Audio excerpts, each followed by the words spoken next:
Hello, hello, hello. Great to see you today. Welcome to the Cars and Coffee with Kenny Brown show. I am one of the co-hosts, Cari Southworth, and we have Brad Grissom with us. He is my other friendly co-host.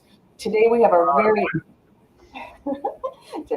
very exciting show. We're excited that our friend and very professional photographer, editor, writer is with us today, Steve Turner. Steve Turner is one of the top Mustang writers, photographers, and editors in the industry. You'll probably recognize his name. He's up there at the same level as Jim Camposano and Evan Smith. I mean, Steve is just like top tier, and he has many stories to share with us. And we really want to bring on personalities from the industry, and that's why we're having him. Before we get to him, we're going to share a video from Kenny, and it's a little bit appropriate right now because we're having a workshop coming up on the K-Link.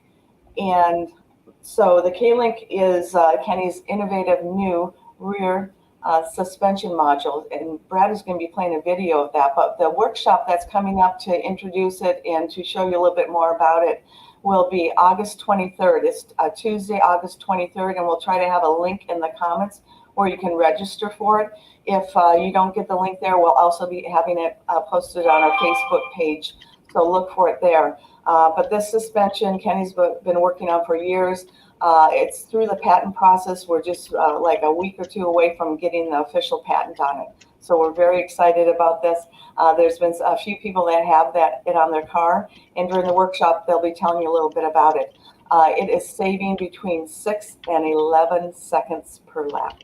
I mean, that is amazing. We never anticipated that. I'm sure Kenny's up in heaven going, woo-hoo, it works. So it fits any rear live axle car. So it can go more than just Mustang. So we're really excited about this product. Without talking any further, Brad, do you want to introduce the show? Yeah, so we're going to play an overview video that our friend Wes Deunkel did. Let me see if I can make it work here. Okay. Kenny Brown Performance's new K-Link settles the old Panhard bar versus Watts link debate by providing the lateral location benefits of a Watts link with even more grip than a Panhard bar. The result is quicker turn-in, better mid-corner behavior, and more forward bite after the apex. Kenny Brown's K-Link is an innovative, technically advanced, zero-roll axle control module that offers the absolute ultimate handling in live axle lateral control. The patent-pending Kenny Brown K-Link rear axle control module with its unique asymmetrical Kenny Brown geometry distributes weight on both rear tires all the time for maximum traction by decoupling axle roll from body roll in cornering, helping you get back on the throttle quicker in corners. The Kenny Brown K-Link rear control module provides the benefits of both live axle and independent rear suspension in one module and offers the lowest rear roll center on a live axle.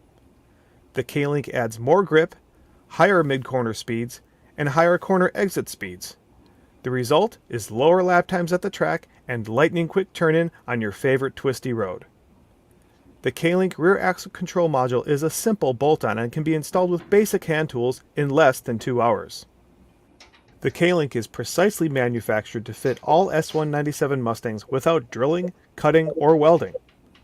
The K-Link features heavy-duty lined rod ends, billet aluminum linkage, heavy-duty pivot bushings, and durable gray powder coating. The K-Link bolts to existing provisions on the chassis and axle. The only additional component is the right side axle bracket that is also a 100% bolt-on. Kenny engineers in all the geometry and designs the K-Link for a simple bolt-on application to get you up and running quickly and easily. Since each radius rod has a left-handed threaded end, adjusting the lateral axle position and the roll center height is as easy as turning the rods.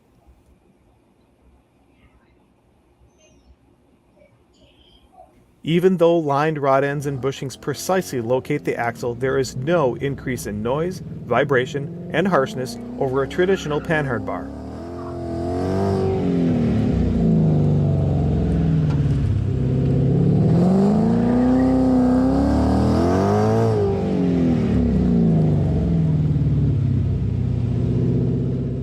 The K-Link brings unparalleled grip, control, and traction to your S197 Mustang.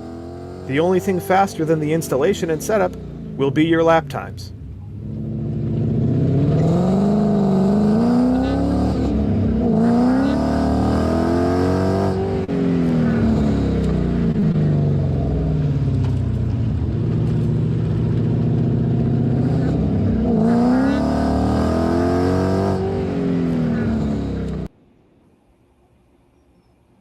Okay, So- there you have it, folks. So that is a really cool suspension. So the video doesn't really do it justice. There's a lot more information to go along with that video. So we encourage everybody to join us for the next K-Link workshop on August 23rd. And we'll be sure to stay tuned because we'll put up a link on how to register for those of you who are interested. So guess who we have in the audience today? Brian West. Brian was here just yesterday, Thursday, and he dropped off his car. He has a Roush, and he dropped that off. He is heading up for the Woodward Cruise Week, and is getting some seats and belts in it, and just a whole bunch of other things. He already has the K-Link on the car. What we did is we sold the K-Link, let our Speed Therapy Academy group buy that earlier than I'm sorry, stumbling over words. But anyway, he has the K-Link on his car, loves it, and he's going to be going up to a Roush event at, I believe, Gingerman. So, Brian, it's really good to have you in the audience. It looks like Fred Francher's here. Fred had his car here too. My goodness. And Fred's here every week. He had a whole suspension put on his car as well. And Dylan's from our Speed Therapy Academy. Welcome, Dylan. Good to see you here. Joe Johnson. You've probably seen that name before if you've been familiar with Cars and Coffee. He just turned 85 and he still drives on track. Pretty amazing. Really, really good guy. Let's see if I have anybody else. Bulgaria, we know who that is. Who is from Bulgaria? Brad? That is Christopher. That's Christopher George. So Christopher is he is another Speed Therapy Academy alumni member. He went through the very first academy that we had, and it's always a pleasure to have Christopher join us. Unfortunately, he missed our last Academy alumni meeting that we had this past Wednesday night, and I'm so bummed that he couldn't join us because I always like to get updates from him in Bulgaria. So I'm happy to have him join us today. So he's very loyal. He would get up at 2:00 his time to attend the Speed Therapy Academy. And speaking of the Speed Therapy Academy, Kenny put together an academy where he teaches you how to build your car, why you do it, how to set it up, how to tune it for the track or for the street, and just also does some driver coaching in it. It's a 16-week course, and we're going to be doing another workshop in September called Transform Your Driving Experience Workshop, which tells you a little bit more about what the Speed Therapy Academy is all about. So watch out for that. And we also mentioned Wes Deunkel. And Wes Deunkel, if you remember, he was on a few weeks ago. He wrote this book on how to build and modify your 2011 to 14 Mustang. And he's just full of knowledge. And he has volunteered to give away this book today. So we will be having a drawing at the end. And so stay tuned and you may win this book. If you want this book, you just need to put in the comments your name. And once you put, what should we put, Brad? What name? Mustang book? How's that sound? Yeah, everybody just type in Mustang book. Okay, that sounds good. And type your name in and then give us a thumbs up. So it's important you give us a thumbs up, and you will be entered to win this, and we will be giving it away live at the end of the show. And the best part about it, it is autographed. So anyway, we will be getting on to And our Rory just joined us as well. So good morning, Rory, and thank you for joining from British Columbia. So we are going to get on to our guest. I'm just thrilled that he's with us. Steve, oops, I'm trying to control this at the same time I'm talking, Brad. You might want to control it. So I'm trying to get Brad off of there. There. So, and then Brad will be popping back on. So Steve is with us today, Steve Turner. Again, he is a writer and photographer extraordinaire. He's been in the business for years, and I'll have him tell you a little bit more about that. But I cannot tell you how happy I am that he's with us. We've known him for years, and we're just so impressed with all the work that he does. So Steve, can you tell us a little bit about how did you get into the Mustang? Yeah, of course. Well, first of all, thank you for having me, and thank you for saying so many nice things about me. You're hired as my agent from now on. But I started out like many people. I was just a young enthusiast, and back in the old days, before the internet, all we had was car magazines. So I would religiously read my car magazines just over and over and over again and learn about all these cars and everything. And then while I was in college, I was going to school for journalism and realized that in order to graduate, I needed to do an internship to complete my program. And I was thumbing through Super Ford magazine, and I realized it was quite close to where I was going to school in Orlando. So I just contacted them and asked them if they'd be interested in having an intern. And they had never had one before, but I came down and spoke to them, and they brought me on board for the summer. And the best part was that, I expected to be doing the work for free, and they ended up paying me a little bit. So I got to do sort of my dream job and get paid and complete college all at the same time. And it was a pretty neat experience, coming from being on the outside, just reading these magazines, so often, and then being on the inside and seeing how they were put together and everything. It was really fascinating. But at the time, I had assumed that was like my one, fun summer doing that sort of work, and I might never get to do it again. But as I completed my degree at the University of Central Florida, one day the phone rang, and Tom Wilson, editor of Super Ford magazine, offered me a job. And so I was able to go right out of college into working for Super Ford magazine. So it was pretty awesome the way it worked out. They say you make your own luck. So that one little contact to try to get an internship really turned into at this point a pretty long career. That is awesome. I mean, what an opportunity. I have a question for you, though, and Sure. This is a cringe question, possibly. So have you always loved Mustangs, or did you grow to love them after joining the Super Ford? Oh, no, it was definitely Mustangs from the get-go. My dad had I think it was a 73, and that was my first experience where he downshifted and passed this semi going down a hill. We were going super fast, and that was when it clicked that, oh, this is fun, this is cool, I really like this. And then years later, as I started to approach driving age, that was sort of the middle of the Fox Mustang fever, and I fell in love with the 82 Mustang GT. Was the car that was like my dream car when I was in middle school. So that's what got me into reading the magazines and just following all that stuff along, and got me to where I am now. So yeah, it was always Mustangs from the get-go. I've of course grown to appreciate other stuff later in life, but it's Mustangs are at the core for me. So do you remember the first time you met Kenny, or? I do. I think the first time we met is when I came up there. It was probably about 1995, and you guys had a driving school event at Putnam Park with your new model at the time, which was a red S197 Mustang.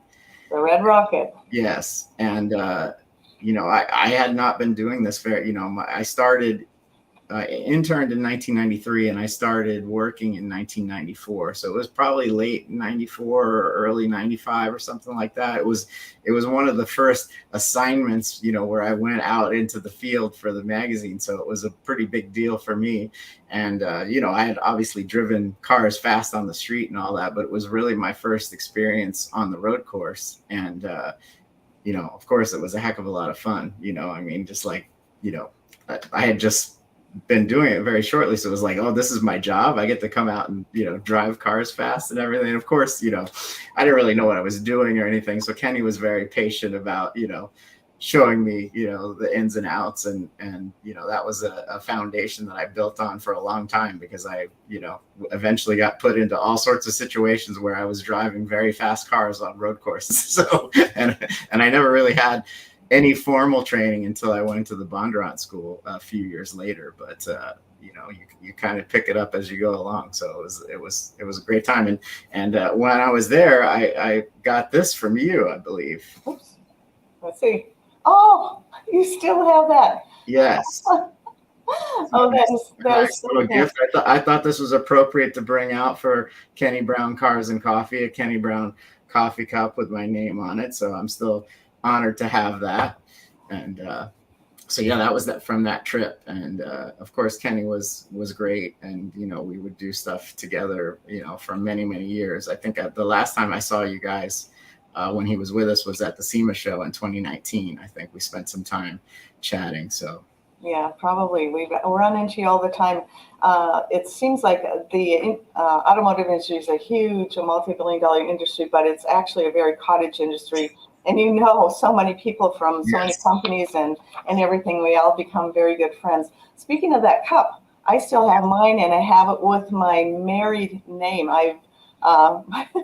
So my previous name was Carrie Kelly. yeah, so I have a Carrie Kelly Kenny Brown cup. that's highly collectible. Yeah, exactly. It's kind of back in the cupboard, but yeah, I do have one. That's a fun memory. I'm going to bring Brad on to ask you a couple of questions as well. Brad, I'm going to add you back to the stream. So, and you're on mute, Brad. So I just saw Brad at Mustangs at Daytona a few weeks ago, and we ran into a pretty interesting Kenny Brown car while we were there. Yeah, the Kenny Brown quarter horse. It was a yellow car that we built for a gentleman named Lynn Phileas, who was a truck driver, lives near Ocala, I guess, Central Florida. And he walked in one day and he knew exactly what he wanted, and he put his money down right that minute, no questions asked. And we built a car for him. It was a yellow Mustang GTS, and a lot of people didn't know about the GTS at the time. It was pretty stripped down, had roll down windows, was sort of a lighter weight version of the car. And I don't know that they were uber popular. The dealer that we were working with in Indianapolis, Chuck Callahan Ford, had 4 or 5 of them on his lot, and I don't think he could give them away, but he was a hot rodder, and he and Kenny got together and had a meeting of the minds, so to speak, and they decided to turn these cars into hot rod dealer financeable Mustangs, and they were an instant hit, and they took off. And I think one of the first articles that was ever written about those cars was in 50 Mustang and Super Ford's magazine. And I don't know who the editor at the time was. I'm pretty sure that was me, and I think Dale Amy did the story for us back then. Yeah, so it probably was Dale. But those were exciting times. And I got to tell you, when I saw that car sitting in the parking lot at Destination Daytona, which is the big Harley Davidson dealership compound that we have here in Ormond Beach, I completely lost it. It just brought back so many memories. And it's amazing because the car, as you saw, Steve, is in pristine condition, just like the day it pretty much rolled off the dealer lot and out of Kenny Brown's facility. So that was a really special treat, I think, for all of us. I know it brought back some memories for you, Steve, as well as a lot of memories for me. Yeah, it was crazy that it was in such great shape. It was a real time capsule. But Yeah. I didn't mean to get us off track. If you have some questions for me, but that was it was cool that we ran into each other and saw an old Kenny Brown car. Yeah, and we saw our old buddy Mike Acosta too. Yes. Miguel Acosta, I guess is his real name. But Mike was our sales rep. Gosh, back in the 1990s, for several years. He had a big run during the magazine heyday. I think he was everyone's sales rep back then. Yeah, he was, and he was always a pleasure to work with, and it was really cool to see him show up in Daytona Beach with his new GT 500, which is just an awesome car. So that's good times for us to all reunite. You know, it was just like the old days. So anyway, Kenny never yelled at you when you were in the car because you did something wrong, right? I think he was pretty nice to me. I think he knew that I really didn't know what the heck I was doing that first time. So I think he took it pretty easy on me. Yeah. Plus, you were a lot more tame, I think, than Evan Smith. Well, yeah. Evan has what I don't, which is he doesn't have any fear. Right.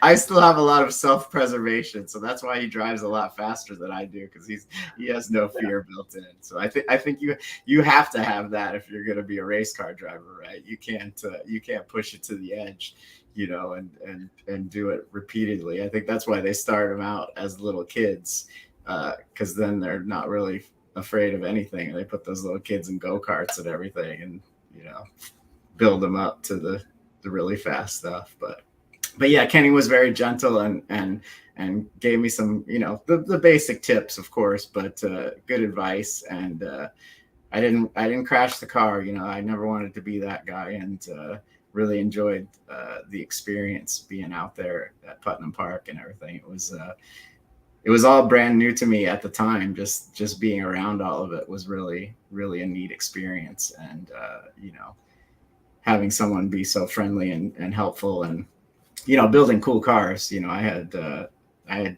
as I told Cari, I had grown up reading the magazines well before I started working for them, so I was obviously quite familiar with his work and a lot of the other people that were building high performance Mustangs at the time. So it was neat to be around that firsthand.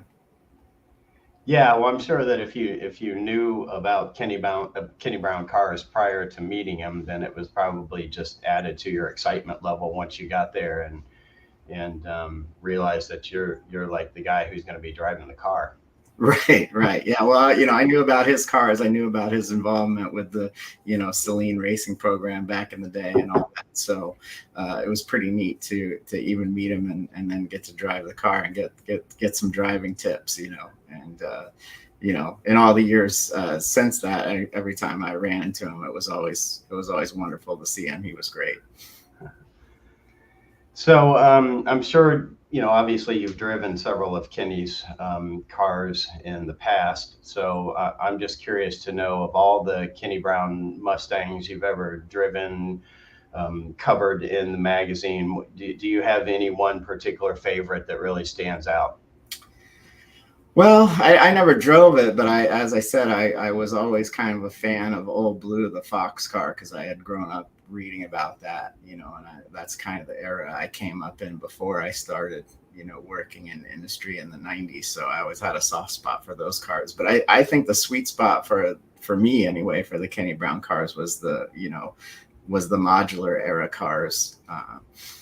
I think he'd really found, you know, the Fox had its limitations. It was a little bit better chassis, and he was able to really work his magic on those cars. And they had the sort of power band that really worked in those environments too. So, you know, the CSR cars that you still offer the packages for and everything. I think that was kind of the sweet spot for me. But it was really neat to see Wes's video on the stuff for the latest cars. You know, it's cool to see that legacy is continuing on. Yeah. So Kenny, you know, obviously Kenny was probably my greatest mentor, greatest teacher. He taught me really everything about the Mustang business and really the high performance automotive aftermarket. And he was a great teacher and influencer for hundreds or thousands of Mustang enthusiasts out there. Is there any one particular thing that you can think of that you learned from him, or something that really sticks out in your mind? I think the thing I took away with, when you're a young enthusiast, all you want is like the most power, you want fat, speed, horsepower. That's all you can think about, right? And I think that his emphasis on making the cars handle and have grip and braking, more so than the power. Like the power is great, but you don't need all that necessarily to have fun, especially on a road course. And at that time, and still to this day, my driving skills were limited. So I've always enjoyed a car that has more handling prowess than it does horsepower, because you tend to get yourself in less trouble and you have more fun driving them. And I think that there's also a sort of an elegance to the packages he would put together. They were everything in general was bolt on, fit the cars, and really wasn't a detriment to the drivability of the cars. They were all enhancements, generally easy to install. And I think just that sort of elegance about just having an emphasis on making the cars handle and brake first, which is maybe not as sexy to hear at first, but once you experience it, it makes a lot of sense. Yeah, I know that we had many customers and over the years, and the general rule of thumb with a lot of these customers, particularly people who didn't understand the Mustang platform very well, all they wanted was a lot of horsepower, and quite frankly, they wanted what they saw in the magazines, which is pure horsepower, go in a straight line, go fast. And he had a really unique philosophy, and Kenny was one of those people who added power last. His 5 rules of thumb were chassis, suspension, wheels, tires, and brakes. And his philosophy was that if you have a strong chassis and you have a good suspension and the right wheels and tires and you had big brakes, then you could really capitalize on the Mustang platform itself. You could make up for some of the inherent deficiencies that Mustangs had from the factory, because they didn't stop very well, they didn't turn very well. Right. But had pretty good power, all things considered. So, Kenny's philosophy was to focus on everything that was really not great about the car, solve those issues, and then at the end of the day, you ended up with a great car that was fun to drive and was fast. And Kenny was unique in that, he's a real engineer. I mean, his background was always in professional racing at one level or another, obviously starting out with open wheel cars, and of course, smaller import cars, Datsuns, things like that, Alfa Romeos, small sports cars from Europe. And being an engineer, he really looked at everything that he did with the Mustang primarily from an engineering standpoint, and it was always form following function type of mentality. And he was that one guy that would dig deep inside the suspension geometry, and everything that he made or manufactured and installed on a vehicle was particularly to fix geometry issues or introduce really, really good geometry to a car that had otherwise fairly poor geometry from the factory. And I think that's one of the things that set him apart from everybody else in this industry, is that he was a real race car engineer, and his approach was very much an engineering approach in terms of everything that he did. So he's an interesting guy, and we all learned a lot from him. So well, that's kind of the beauty of the Mustang, is it, especially back then, was its imperfection. It was a blank canvas for people to offer improvements, and I think that was part of what made it so popular is because people really want to make it their own, you know, and there was so many people out there approaching that, and Kenny was one of them that excelled at doing that, and taking a car that was, you know, had some weaknesses and turning it into a really high performing car. Yeah, yeah, no, I wholeheartedly agree with that. So, you know, when you were working as an editor for 50 Mustang and Super Fords, and most people know that that magazine was owned by a big, huge, massive automotive enthusiast publishing group, and they Yes. sort of they transferred hands multiple times. So you had to change business cards every 3 or 4 years as they got sold upward. You know, I think it started maybe like as McMullen Argus Publishing back in the old days. You know, I started at Dobbs at Super Ford, which was a privately owned company, and that company was sold to Peterson, and 50 was actually part of Peterson Publishing. And so eventually, when they wanted to get rid of one of them, they kind of brought the two together as 50 Mustang and Super Fords. By that time, it was EMAP or Source Center. I can't remember. There were, as you said, I was changing business cards a lot. So Yeah. the McMullen Argus side was that was a different company, and then there was CSK that had Muscle Mustangs, and I think McMullen bought CSK, and then one of the other conglomerates bought that, and then they all eventually came under one umbrella. So there was definitely a lot of change during that time. But you know, I had a pretty good run. I was on 50 for about 15 years. So, you know, I consider myself very fortunate that, you know, I was kind of around for the heyday of the Mustang magazines. And it was a great time getting to see all that development and all those cars firsthand. You know, it's somewhat ancient history now, but it's you know, it's always be special to me to have been around that. And you know, I always loved magazines, so it was pretty cool, despite all the corporate changes. I'm just glad I was able to survive as long as I did.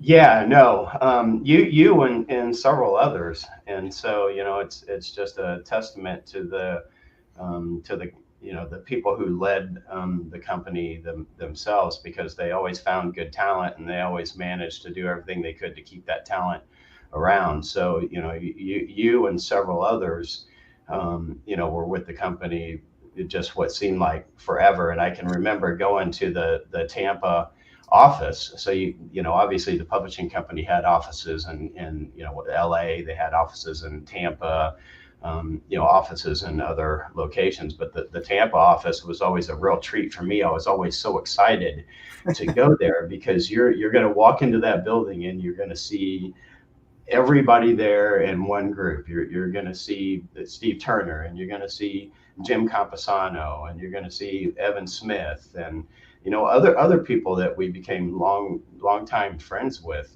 Glenn Castle, Steve Bauer, Michael Johnson, Mark Houlihan. You know, these are some people who really contributed a lot to our hobby, and all of them are true enthusiasts and true Mustang guys, and even all the way to the top of the food chain in the office. Everybody there was always super helpful. You know, they welcomed us with open arms, and we spent a lot of time in that Tampa office doing how-to magazine articles, spending money, advertising dollars, talking shop, doing workshops. I mean, those really were great times, and that was such an awesome facility. But there's just so many great people who worked within that group that you had, and it was so sad to see that go away. But you know, when you think you've worked with a lot of great people in publishing, and so I know in my career, you know, Kenny was that one person, that one mentor who really helped and guided me, you know, through life. Really, he was a life coach for me, more as much or more so than he was a business coach. I'm curious as to see, is there any one or two people that you can think of inside that core group that you worked with who really was kind of a mentor to you, that helped you and guided you through, your many years of tenure with the group? Well, it was definitely Tom Wilson, who was my editor on Superford. He's the one that with him, Donald Farr and he are the ones that brought me on as an intern and eventually hired me. But I worked directly under Tom when I was first starting out in the business, and it was early on. It was pretty much a trial by fire. When they brought me on, there was another gentleman, Steve Statham, who was the managing editor, and Tom was the editor, and I was kind of the new kid. And, they were supposed to kind of train me and bring me along easy. And then about 3 months after I started, Steve left and went back to where he was from in Texas. So I immediately got elevated to the managing editor position, and which is sort of a jack of all trades, doing everything from stories to proofing and organizing the structure of the magazine and all that. Within 3 months I was doing that. So it was it was a bit harrowing, but I learned a lot, both about cars and about writing, and just having a passion for the cars from Tom. I still think he's one of the best writers that was in the business. And it's kind of a shame that he's pretty much retired these days, but it was great times working with him, and he really taught me a lot. Sometimes what not to do, but a lot of times what to do. Yeah. So were you a photographer when you first went to work there, or was that a skill that you had to learn? That was one of those things I had to learn on the job. I was always more of a writer. I had done some photography stuff in school coming up. Back in the old days, we actually had a lot of neat classes in high school. So I had graphic arts classes where we'd do everything from make t-shirts to layouts to shoot black and white film and develop it ourselves. So I had some experience doing it, but I hadn't done it at the level that was required for magazines.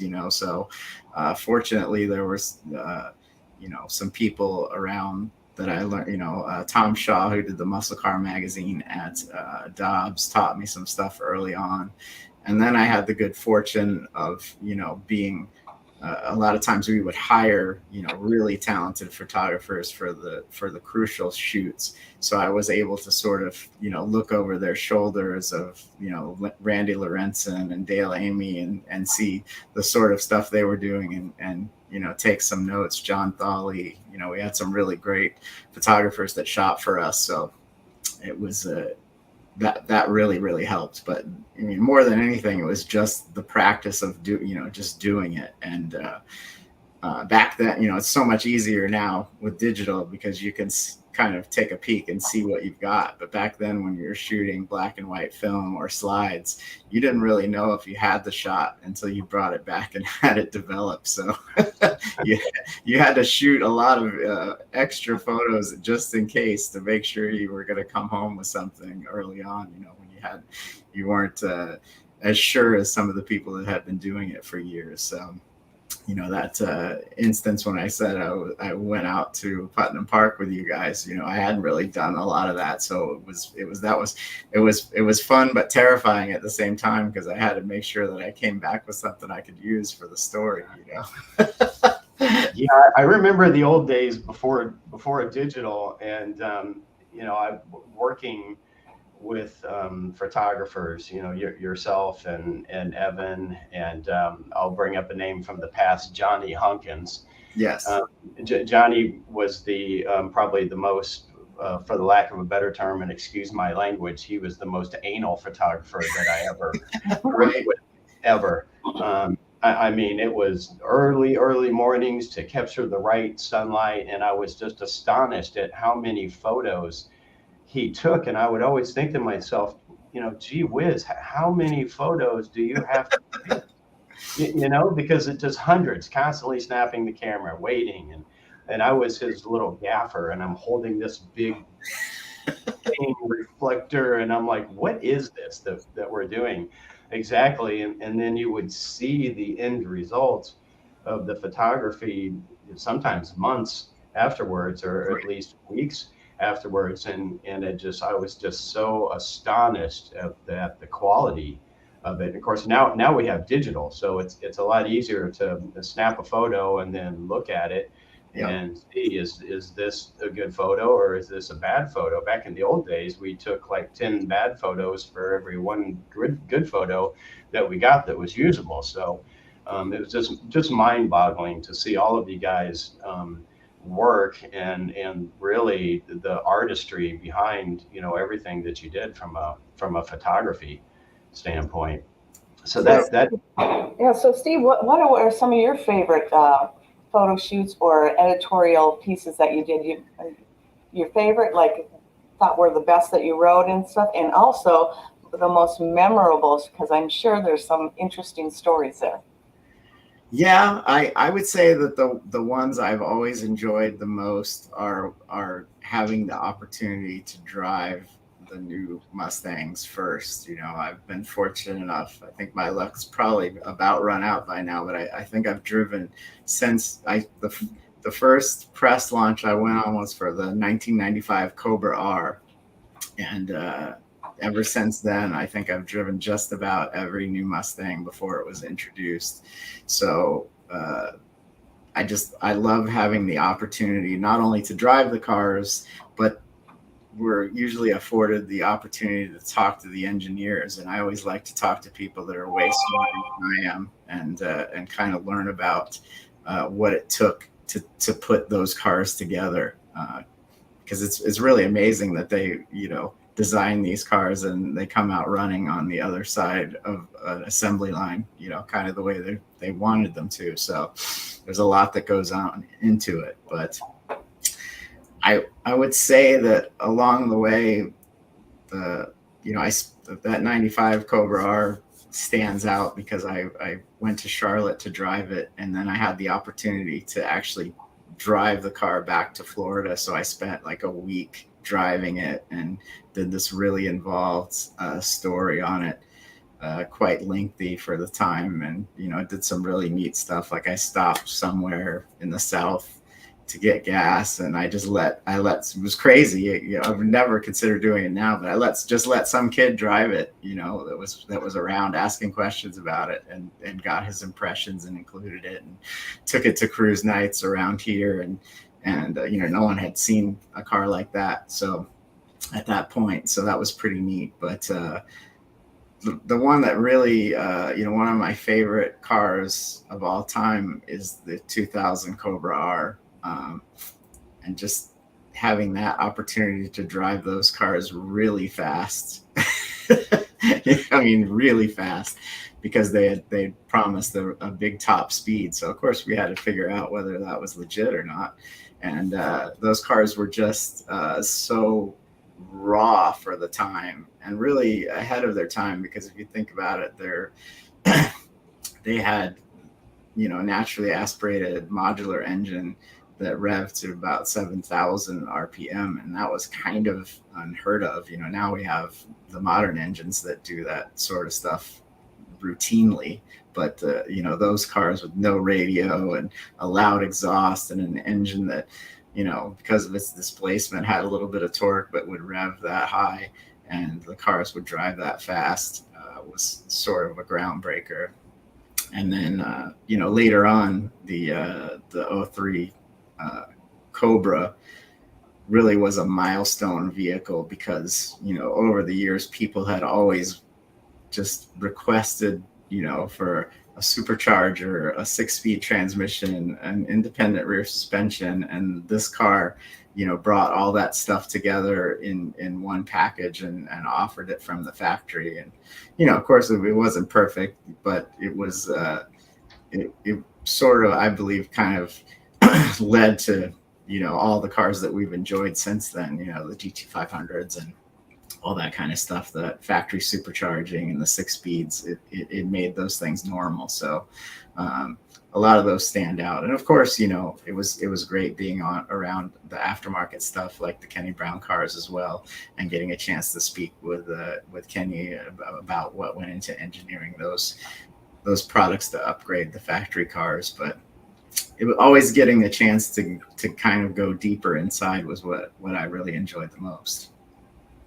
Yeah, I really I have pretty fond memories of the 2000 Cobra R. You know, when that car came out, there weren't really a lot of people doing anything with them. Right. And a lot of people thought the car is about as perfect as it's going to get from the factory because Right. it's a factory boy racer race car. And that was a car that Kenny really embraced, and he put a lot of effort into that, and he developed his own track race package for those cars that was just over the top. In fact, there's a couple of people viewing today, Joe Johnson and Brian West. They both had brand new 2000 Cobra R's, and with very few miles on those at all, they brought those cars to Kenny, and we're talking complete front and rear suspension systems, all kinds of upgrades that were done to brakes, the car. cooling. At one point, Steve, we did a lot of Cobra R's. We had 5 Cobra R's in the shop at one time that we Oh, were wow. doing upgrades on. So Yeah, I spoke to Brad at Mustangs at Daytona. We were talking about the Cobra R's a little bit, and I was impressed by how many of those packages you guys actually sold, because they only made 300 of those cars. So I figured a lot of them were bubbled away, but it sounds like a lot of them actually got used the way they were intended, and with your parts on them. yeah. Well, Joe Johnson and Brian West are in the audience right now, and they were owners of those, and those are the kind of people that said, we're not going to wrap this up and store it away. We're going to use it what a car is used for. So they had a lot of fun with their cars. And they did too. I think Joe Johnson, he arguably had thousands of race miles or track miles on that car, so he didn't at all treat it like it was a collector item.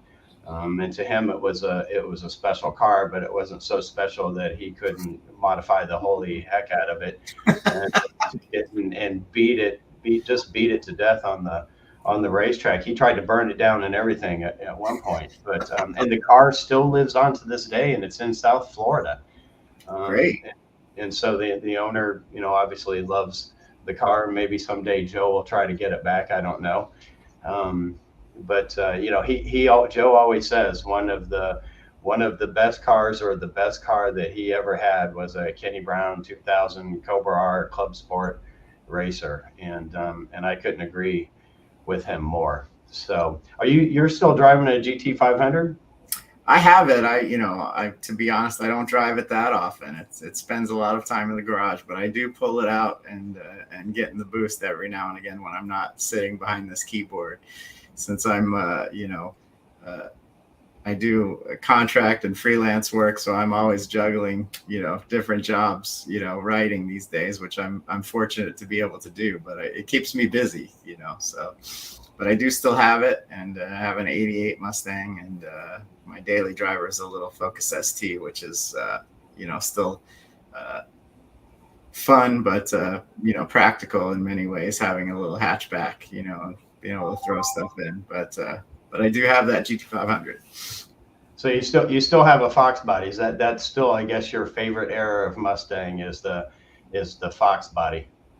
It is. I mean, all the stuff that since then, there's been so many great cars along the way, and the modern stuff is just incredible. But I think that, much like the way you lock into your favorite music when you're young, I think that there's certain cars that are always going to stick with you.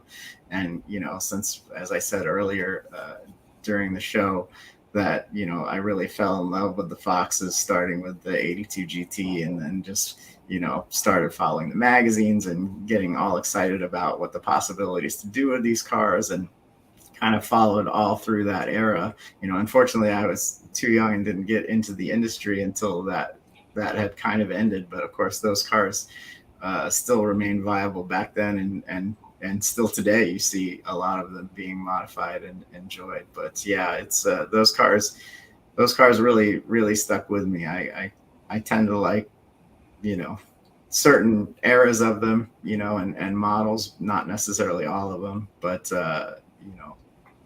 anytime I see a clean Fox, I'm always going to stop and check it out. Yeah. So I've got another question for you. Since you're a photographer and you shoot hundreds of cars each year, what are 3 to 5, generic basic tips that you can give to people who are novices and hobbyists, who obviously photograph their own car? What are some tips that you can give them for good photography? Well, they're pretty basic. The good thing is today, as we talked earlier, it's so much easier to get good photos because even, the cameras in your phone are pretty incredible these days. And if you know what you're doing, you can get great shots with those, and social media has inspired people to get that experience of taking a lot of shots to get that right shot for their Instagram. But, as you said, paying attention to the light is very important. If you can get that early morning, late evening light, you don't ever want harsh shadows on the vehicle or the interior or the engine. If you can shoot early or late or in a pinch, you can, if a cloudy day is your friend. Most people might think it's a bad time to shoot, but it's actually really good because it's like having a giant light box that softens the light and you don't get those shadows. Obviously the composition is really important, framing the car in the background. But, since you have digital cameras and phones and everything, you can try a lot of different stuff and just find what works, and then the background is really, really important. You don't want it to be very busy in the background with light poles sticking up behind the car where it looks like it's coming out of the car. You really want a clean background, and you can do, things like in industrial areas and stuff, but you want it to be, you probably want to bring the car out a little from it so that would be blurred in the background somewhat, so it's not distracting from the vehicle. You always want to make the car the star of the shot, not, a person off to the side or a tree sticking out or all that. Just really focus on making the car stand out. But, like I said, there's if you just go through Instagram and start looking at car pages, there's a lot of people that do great photography these days. Cool. So those are some great tips. My favorite is always the picture of the car with the telephone pole in the background. Man, they just always appear. It's like, I never saw that telephone pole before, and now it's in every photo. Right. But thank goodness we have Photoshop nowadays. So I was going to say that the editing part of it is I'm old school, so I try to get it as right as I can in the camera, mainly because I'm too lazy to go back and edit it. But the editing end of it is really, for the really high-end photographers, they really elevated that to just as much of an art as taking the shots. What they do with them in the after work really takes the photos to another level. Well, I'm going to break in here for just a moment, and I'm going to remind everybody that we are giving away right here Wes Deunkel's How to Build and Modify Your 2011 14 Mustang. So all you need to do to win it is put your name in the comment area with the word Mustang book, and then also make sure you like, and then we will drawing a name at the very end of the show. And Steve, you had something that you were going to show me. What do you have sitting on your desk? Speaking of great photographers, I have Wes's book too. Mine is not autographed. I'll have to get it autographed the next time I see it. And, just to get a personal plug in, I sort of wrote the early... How to tune and modify. Really? I didn't know that. It's the predecessor to Wes's book. Really? Put that up again so we can see it. And where will we purchase that? On Amazon? Well, you might be able to find it on Amazon. It's sadly out of print these days. And this is the second edition with the S195 car on it. There's an earlier version also with the Fox on the cover, the first printing of it. But well, we are going to promote that too, because we just love, you are so technical. I have a feeling that book is worth its weight in gold, and that's what we like about Wes too, is he's very technical. But working with you over the years, I mean, your writing is phenomenal. So if you don't mind, we'll post that, and we'll maybe do a social media post on it, and we'll talk to you a little bit later. So you don't know where you can get it yet? Is it? I'm sure you can find it used on Amazon, but like I said, it's not in print anymore. Okay. Okay. But they're out there. Every now and again, I run into someone that has a copy. So. Oh, that's cool. So, that is awesome. But Wes's book is great, and he's a fantastic photographer. So speaking of, hopefully he gave you some photo tips when you had him on the show. So. Well, actually, you are very modest. You are just phenomenal at your art. So let's see. We are gonna. If anybody has any questions for Steve, this is the time to start loading them in the comment area. So if you have questions for Steve, put that in there. Also, we're going to ask just a couple more questions, but really would like to know about what you're doing now and what you see your vision for going forward with the Mustangs. Yeah, what I say is my sort of day job these days is doing Fastest Streetcar magazine for the NMRA and NMCA. It's basically the membership magazine, and I think of it as sort of a love letter to the racers that put in all their hard work racing. And then I write about drag cars during the day, and then I freelance for a ton of Ford outlets at night.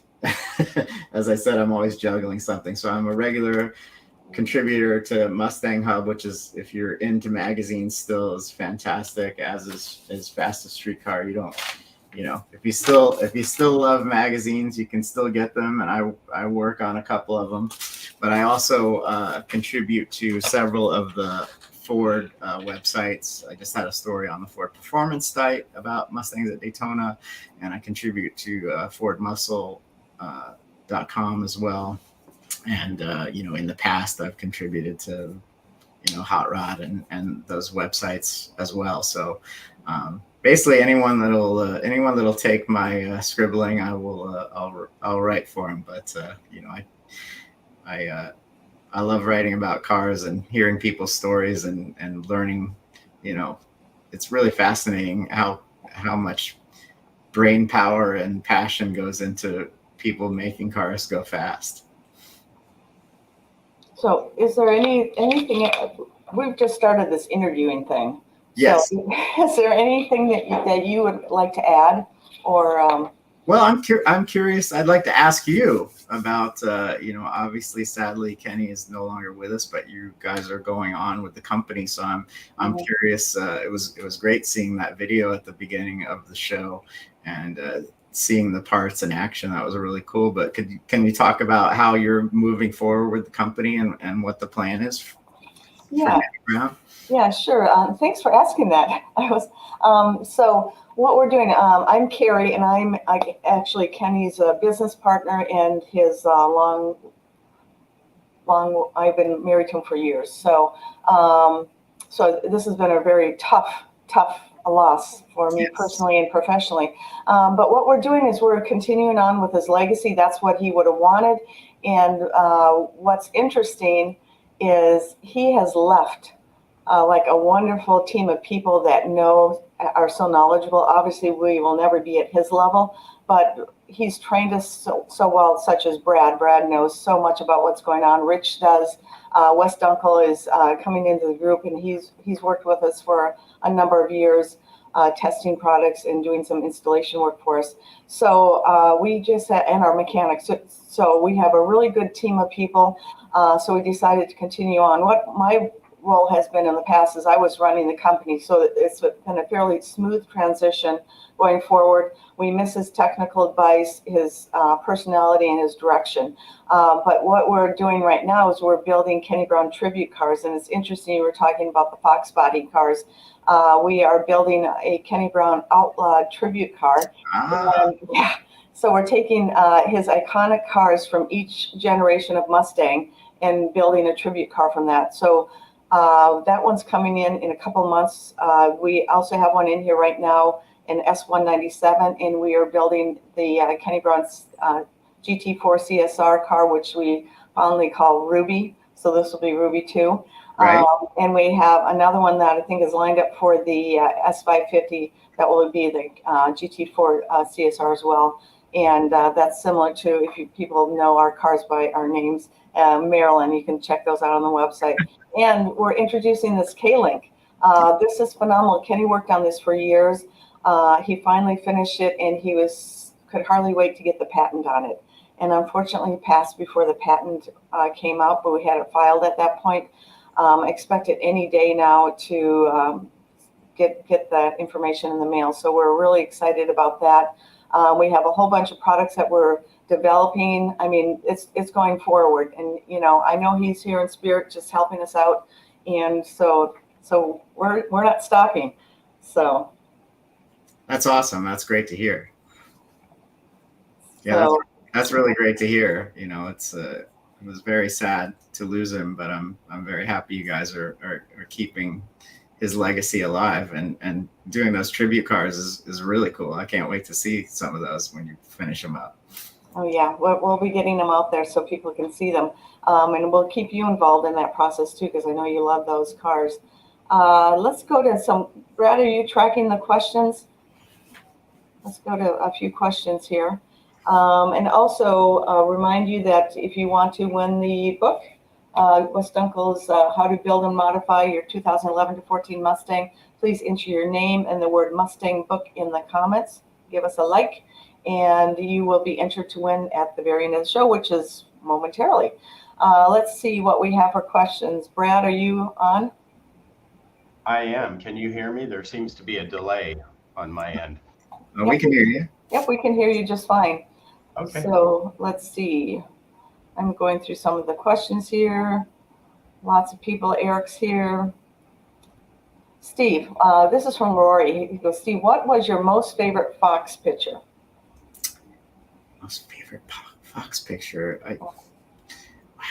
You mean one that I took, or just one that I saw? Yeah, I think one that you, maybe both. One that you took, and one that you, or maybe your most favorite Fox article you've written too. Oh, wow. This is the scope is too big and my memory is too empty at this point to say. Question. So. I think I want to say that one of the most iconic Fox photos was from those BF Goodrich ads that had Lydio Icabelli's tropical yellow coupe, that side view shot in the BFG ads were really, really, really iconic. I couldn't narrow down as far as, I've taken probably 10,000 or more shots of Fox Mustangs at this point. So I don't even know if I could single-handedly pick one out. And then we have another question. I'm not sure if this is for Steve or just a general question. Would a 3-valve fit in an SN95? I don't see why it wouldn't. Probably. Yeah. Yeah. Yeah, you could probably do that. That's not the engine of choice per se for a lot of people who are doing modular swaps into older platform cars, but it certainly can be done, because from an architectural standpoint, it's really not that much different from the 4-valve engines.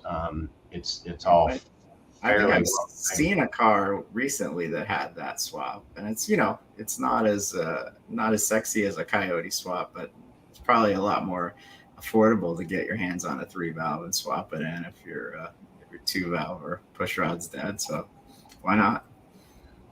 Yeah, I do want to mention that Joe Johnson, he chimed in about his 2000 Cobra R that Kenny built for him.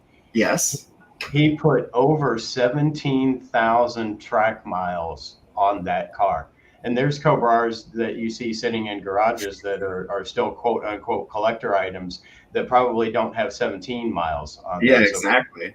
Yeah, absolutely. I always found it fascinating with like the 60s cars. If they had some sort of racing heritage, they were always worth more. But once we got into the 80s or whatever, this low mileage, untouched thing became the thing to do. And I always thought it was fascinating that more of those cars that were actually out and raced didn't raise their value instead of lower it. Yeah.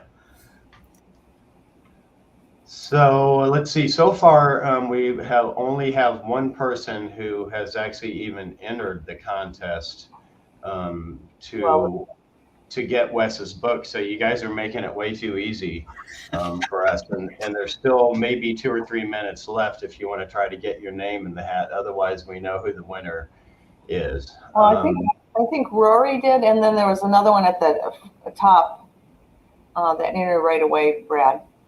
So I'll let you find you want that. me to sort through that? Okay. Yeah. And Tony Gagnon is in the audience today, and he says Steve Turner is everywhere. And of course, Steve and I both are great friends with Tony. Tony is a regular on Cars and Coffee.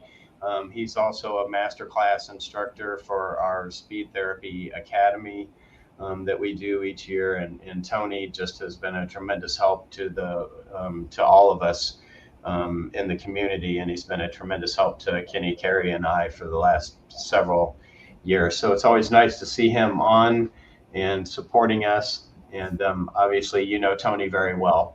Absolutely. I just saw him up at the NMRA and MCA race in Michigan, and he can't say I'm everywhere because he's everywhere in his RV. He's just all over the country supporting HP tuners these days. And he's a real asset to that company, you know, getting the word out on their products and educating people and doing his thing tuning.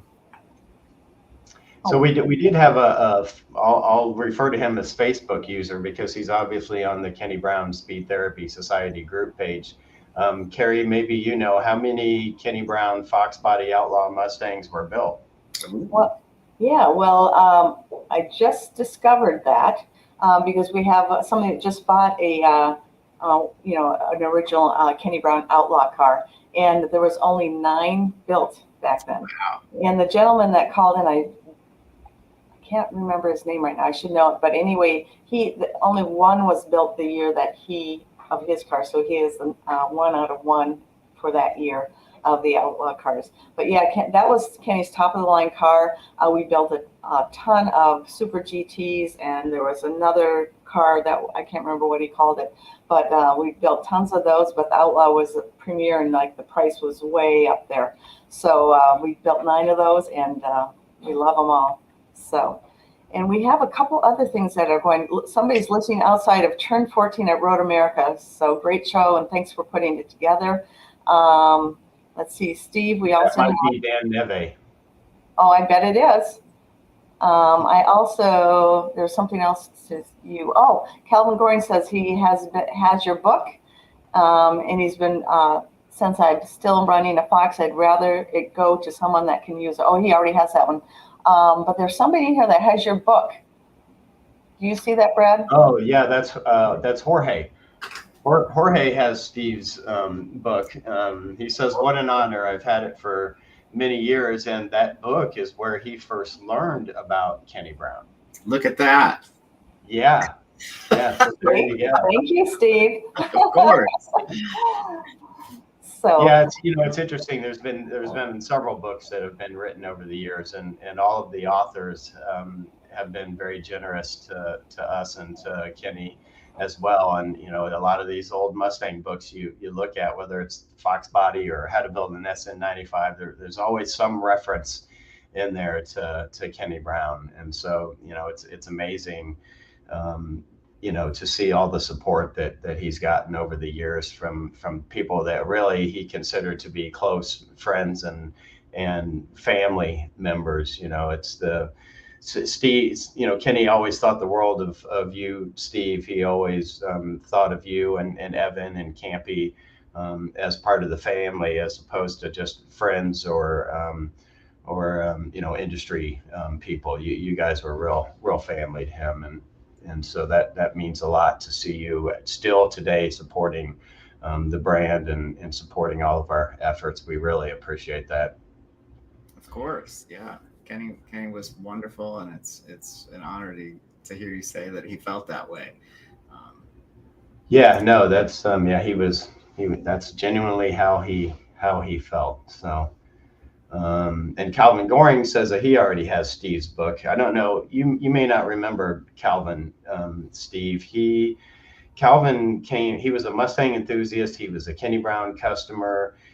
He was living in New York at the time, I think, and he was in between jobs, and he came to Indianapolis, and we knew a lot about him from talking to him over the phone for years, and so he made his way to Indianapolis. He worked for Kenny Brown for a couple of years, I think, before he maybe got homesick and moved back to New York. But he's done really well for himself. I think he's living in Connecticut now, but he works for one of the power companies there in New York. And he also, at one time, he lived on Long Island, and there used to be a racetrack there that I think has since closed down. But he was probably one of the last people to ever run a Mustang at that racetrack before they shut it down. That's pretty cool. Well, thanks to the people that bought my book back in the day. It did sell for quite a number of years, you know. But, and that's a labor of love too. That's very technical and very tough to write, I would guess. It takes a lot. Yeah, of time. it was made easier because when I worked at Dobbs, they allowed me to use some of the photos and such that I collected during, you know, my daily duties. So I didn't have to go out and completely reinvent the wheel, but those books are a lot of work. I mean, I hats off to Wes, because his book is really good, and it just takes a lot of time to put them together. I remember I basically wrote that book on my coffee table in my little duplex when I had first started working at Superford. So I spent, you know, the better part of a year, weekends for a year, putting that thing together, and you know, it turned out pretty well. And they've obviously gone on to continue that series, and you know, I think Wes has kind of done the same thing, using a lot of the stories that he's done on his cars to put those books together. But they, you know, just like putting a magazine together, there's a lot of moving parts that you have to put together, and you got to go back and edit it, and, you know, make sure everything's good. But it's definitely an achievement that I'm proud of. Yeah, So, so I'm going to have you choose the number 1 or the number 2, Steve. We have 2 people that entered, so let me know who the winner is. Let's go with number 1. Number 1, Rory won. He was the first one to enter. Rory, you will win this magazine. If you can instant message me, I think we're connected online, and we'll get this sent out to you. I think you've ordered stuff from us too, so we'll definitely get this sent out to you this week. Thank you, Steve. Appreciate that. Of course. Yeah, and we are, again, I wanted to remind everybody about the K-Link workshop. It will be August 23rd. We'll be having links. We're not even far enough. We don't even have all the pages together yet, but I think on Monday you will see a link to register, so make sure you register for that. We'll be talking about it in Cars and Coffee for the next couple of weeks as well. So if you have a S197 Mustang and you're interested in Kenny's new design for that car, it's just a wonderful design. And Steve, let's see if anybody has any other questions for Steve, and let's give him a warm round of applause. Hopefully I did okay. You did great. We'd love to have you again. I'm honored that you had me to be a part of it. It's always fun to talk to both of you, so whether we're on the internet or in person. Well, it was great. Again, great having you, and I'm sure everybody enjoyed you. We're getting some comments coming in, how much they enjoyed you and thanking you for this. So again, thank you, and we will see everyone in next week is Kenny's encore presentation, and then the following week we'll be live again. So we'll see you then. Take care. Bye, everyone. Bye. Thanks for having me.